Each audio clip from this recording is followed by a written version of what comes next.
कल आपको रोका गया था, आज अलग से इंतजाम किए गए हैं, क्या वजह, भेदभाव क्यों है दो नेताओं के बीच में? हर वर्ष की तरह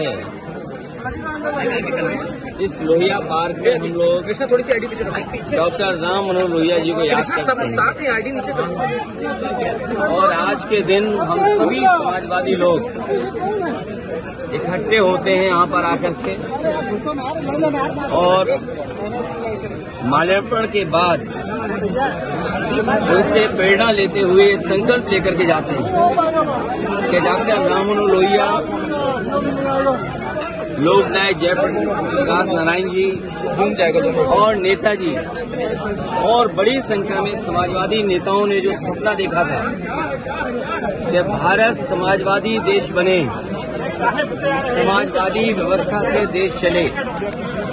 डॉक्टर राम लोहिया जी के संकल्पों पे, उनके आदर्शों पे, उनकी बताई हुई नीतियों पे, जिन्होंने ये सपना देखा था कि हर तरह का भेदभाव खत्म हो समाज के अंदर, चाहे जाति को लेकर के भेदभाव हो, भाई अखिलेश यादव की बाइट, जाति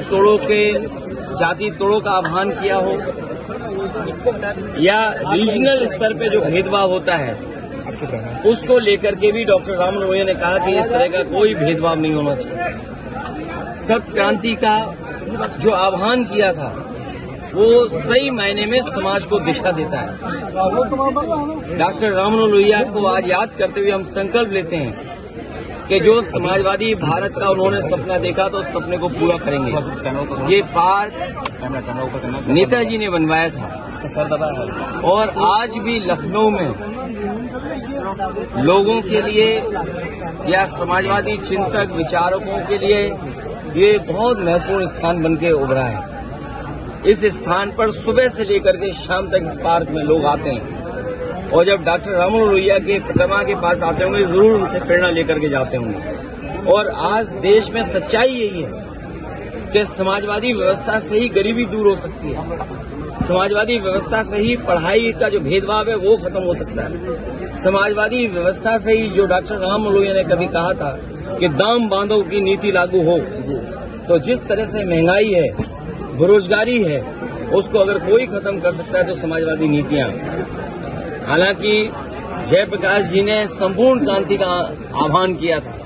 महंगाई या भ्रष्टाचार उस समय की राजनीतिक परिस्थितियों को लेकर के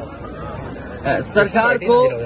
इस तरह का व्यवहार कल नहीं करना चाहिए था जिस तरह का सरकार ने व्यवहार किया था। और ये बात कहना कि जीव जंतु हैं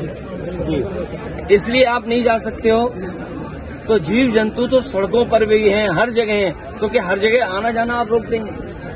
क्या जीव जंतु से आप पूरा यातायात रोक दोगे? सड़कों पे चलने को रोक दोगे क्या आप?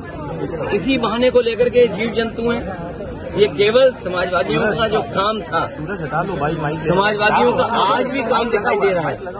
जयप्रकाश नारायण इंटरनेशनल सेंटर के सामने आज भी